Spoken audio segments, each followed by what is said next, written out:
Yeah, so I've also noticed I start every single one of those with yeah, so. Yeah. Anyway, the other day it was announced that Microsoft's Exchange was hacked by a. Oh, sorry. For dumb people like me, what's Microsoft Exchange for? Haven't Yes. ever heard of it. Sorry, I had a Zoom pop up. So, Microsoft Exchange, if you've ever used Outlook, that's what it is. Microsoft Exchange is a server based application that large organizations host their mail and calendar service from. It doesn't sound very big and fancy, but when you think about how many people use Microsoft Outlook, it is almost every single major business organization, school, hospital, everything in the world. Almost everyone uses it. Even even when you have your own personal domain, it's usually done through Outlook. So you're talking one of the largest core software components of every major business in the world. And the patch or like the versions that were out apparently had an exploit in it. And I'm not going to go like way off the deep end because it'll bore everyone. But essentially, they had an exploit where hackers could push Trojans or backdoors, or they basically could drop files through this exploit onto the Windows server inside of your, or sorry, the Microsoft Exchange server inside of your organization. And through that backdoor, they could drop different types of malware to, further enumerate the network and continue into it. So basically, they found a way to open a door into your house, and from there, they could drop other things to further explore your house and steal stuff. And anyone who is running that version of Microsoft Exchange was vulnerable and probably targeted. And currently, the count is roughly 30,000 US based companies, and well over hundreds of thousands of international companies have been targeted. And it's been attributed to China. A Chinese espionage government funded group has been attributed as the ones who did it. And they are basically, us in the cyber community are trying to figure out, is this worse than solar winds or is it on par? And it's way too early to tell. I mean, we're still figuring out the damage from solar winds, which was another similar thing, but it's just with the Microsoft Exchange, it's more common. So it's probably going to be a lot bigger because everyone uses Microsoft Exchange in some capacity. Even if you're a small company and you use, Outlook, Cloud, Office 365 web services to do it, that's still hosted on a Exchange somewhere. So whoever's hosting that for you was probably hacked. And the ramifications of this, we won't know for a while. It all depends on how good your security is. And yeah, it's bad. Like, I don't know, most people don't really understand like the scope of these because it's not tangible. You hear on the news that like a volcano erupted and like killed all these people and blew up a country, and you're like, holy crap, that was bad. But then you're just like, oh, okay, Microsoft got hacked. Okay, and it's like, you're talking trillions of dollars, like potentially trillions of dollars at risk, because it's not just one person. I mean, banks, government agencies, anything like healthcare, all use Microsoft Outlook. And we keep getting lucky that the people that are hacking are espionage groups. They're after information, they're after the data. They're not after, they're not some rogue terrorist organization that's trying to, destroy things. So we've gotten very lucky in the fact that all these massive hacks are being done by government agencies that are just trying to steal info. But imagine if, I don't know if you guys remember NotPetya, the ransomware outbreak back in 2017. So basically, back in 2017, a hacktivist organization got their hands on some NSA leaked tools and released it onto the wild. And WannaCry slash NotPetya was a form of ransomware. And what ransomware does is it takes over the server and encrypts it. And basically, they send you an email saying, give us, $1 billion and we'll give you the password. And if you don't, well, all your data's gone. And just like if your phone locked itself and someone changed the password on it, how would you get into it? You can't unless you have the password. And, ransomware is very destructive. It's probably the worst thing that can possibly get on a corporate network. Maersk Shipping Company, they got hit by it, and it did billions of dollars to them. They had ships that were actually stranded out in the middle of the ocean because their satellite uplinks were killed. Like the ships themselves started having issues because of the ransomware.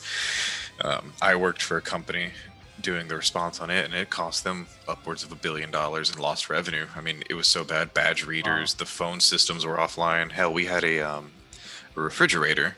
It was a Wi-Fi enabled refrigerator. It was one of the smart ones that'll let you know, like, oh, it's time to change the filter, and it wouldn't work because it would cool. Oh stuff, no! But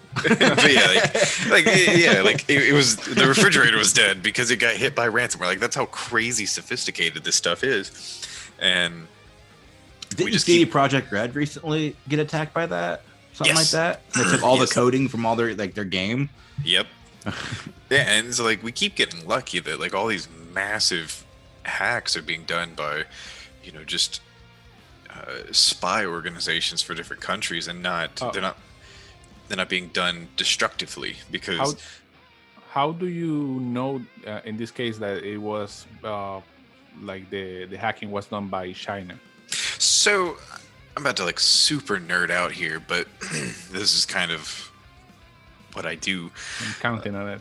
Yeah, so just like any type of terrorist organization or any type of organization, people have kind of their tools, their tips and tricks, like the things they do most often.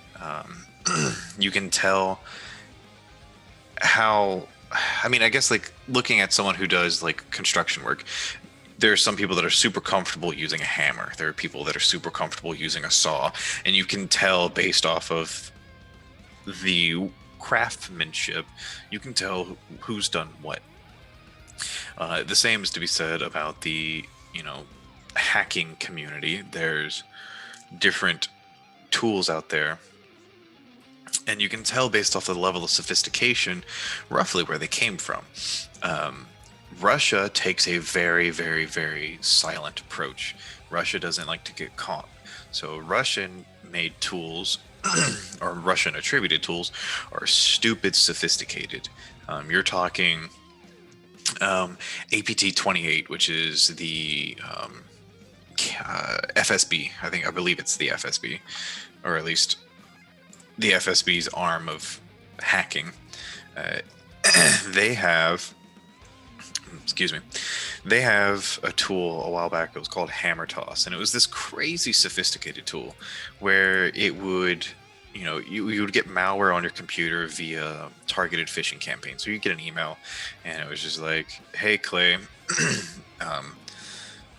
I sent you blah. Here's a link," and like you'd click on it, or like you wouldn't even have to click on it. You'd open the email, and bam, it would download, evil stuff onto your computer. This malware worked by. It was pre-programmed to like beacon out, and I'm paraphrasing, so if by some chance some reverse malware engineer listens to this, they're gonna be like, well, he's totally wrong. Highly doubt they're listening to this though. But basically this tool or this malware would reach out to Twitter and find a randomly generated Twitter account, and on that randomly generated Twitter account would be a link to a Imager web page. So it would follow it there, and you go there, and it would just be a random picture. That picture had embedded code inside the picture, so you'd have to use steganography techniques to remove the code. That code, it was only alive for like 30 minutes. So like the malware would get it, go there, get the code, and then the Twitter account, that Imager account, all of it would be deleted. The IP addresses that were used to access those pages, like day of, are registered to like random Russian front companies, and then the following day those companies no longer existed. So you're talking about like every 24 hours when this malware would like beacon out, it was having a company was being made purchasing, leasing IP space, and then like getting rid of it the next day. That is very expensive. It's highly sophisticated. Random kids in their basement aren't making this. They don't have the capability or the resources to do that. So you could just tell based off of the level of sophistication that it was very well funded. Because that stuff is very expensive. Yeah. Like you're talking So- about buying IP space. Wouldn't, for example, China be able to make a hack and make it look like it was Russia, for example? They could, but so this is where you start getting into, you know, what they're comfortable with. The way the Chinese like to approach things.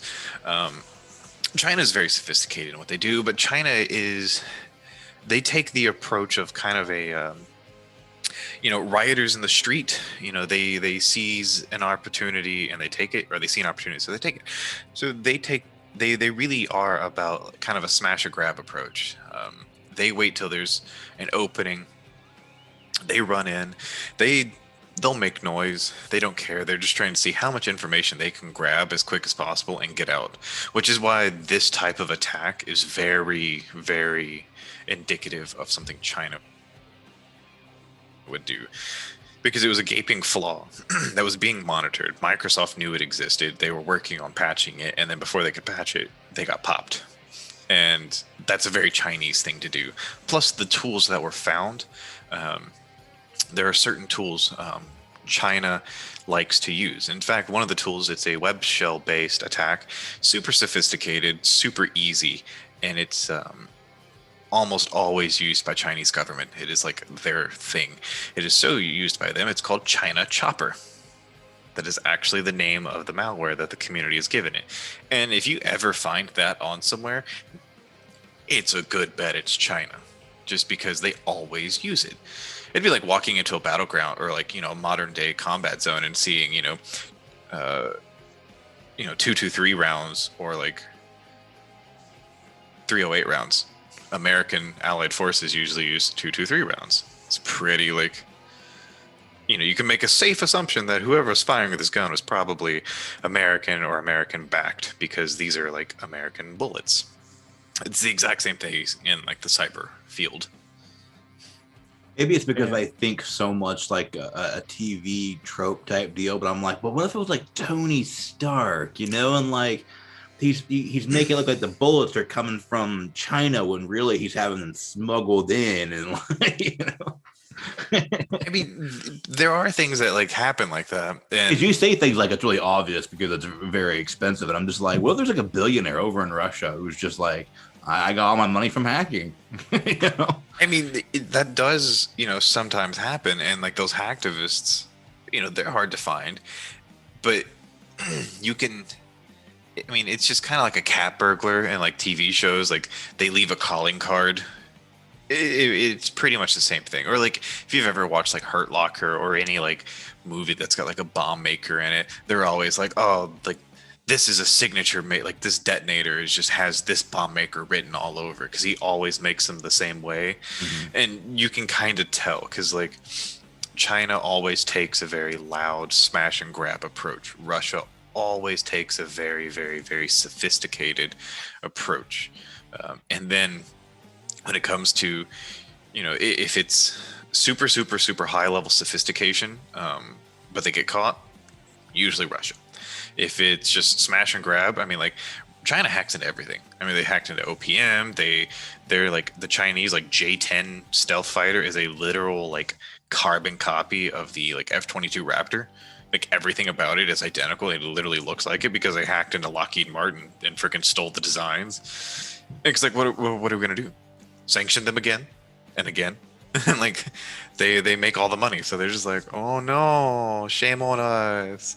Because like we indict their hackers all the time. The FBI would be like, oh, Shin Wu has been indicted on 55 federal counts of hacking and cyber terrorism, and they're like, okay, and we're not gonna extradite. Have fun. Yeah, that's what I was going to ask about, because how come these countries do this, which purposefully and very clearly it was made by them, right? And how come they do this? They do all this damage to United States companies, and there's Is there a retaliation of some sort? Not really. I mean, that's the problem, and that's also like starting to get into like politics as well. But you get into a problem where, um, what can you do? I mean, you know, you're not going to go drop a bomb on a building in China or Russia because they hacked into something, because like people don't. That's tangible. Like, okay, they hacked into 700,000 American businesses. Okay, that sounds bad, but like no one cares. Oh my God, the U.S. dropped 1,000-pound JDAM on a Chinese building and like killed like two civilians by accident. Oh, people all over the world would be so pissed at the U.S. So like, can't really do that. Do they hack them back at least, or is there efforts I mean, to do that? so this is on that line when it comes to America. The hacking capabilities of the U.S. No one really knows what they are. By that, I mean basically anytime there's ever some major incident in the Middle East or the Pacific Theater, and it's some crazy outlandish hack that no one can pinpoint where it came from because it's just so crazy. It's one of those things where everyone just assumes it was the U.S. There's no proof. There will never, ever, ever be any proof whatsoever that the U.S. ever did anything. And if like that's kind of like how they can tell, it's like no one else in the world could physically do this. It is not physically possible to do what was achieved. Then that means there's only one country in the world that could do it, and that was the Americans. And that's yeah. So that's basically they have the best tools for it. Yeah, I mean, like I don't know if you guys saw on the news several weeks ago, man, it might have been a couple months ago now. There was a nuclear engineer in Iran that was assassinated, and no one took credit for it. The way the guy was assassinated was it was a drone operated or a robot operated machine gun mounted on the back of a truck. The parts were smuggled in piece by piece because the customs and like security there is crazy, and it was operated via satellite. So this robot with like a 50 cal was like rigged up to talk to a satellite with facial recognition software. So once it facially ID'd the the nuclear engineer, it fired like 7 bullets through the windshield of a moving vehicle, striking only him. His wife and like 2 kids were in the seats like next to him, and it shot him like 7 times in the face. We might have to edit this a little bit, but you could like everyone knew just based off of the level of sophistication. There's only like one country in the world that can do that, and that was the Israelis. So like the Israelis were like, no, that definitely wasn't us. But everyone in the world was like, there's literally only one person that could do this, and it's you. Like this took a turn because I thought you were building this up to say like, oh yeah, it was the U.S. But no, I mean, I'm just saying like there's certain things based off of like what's happening.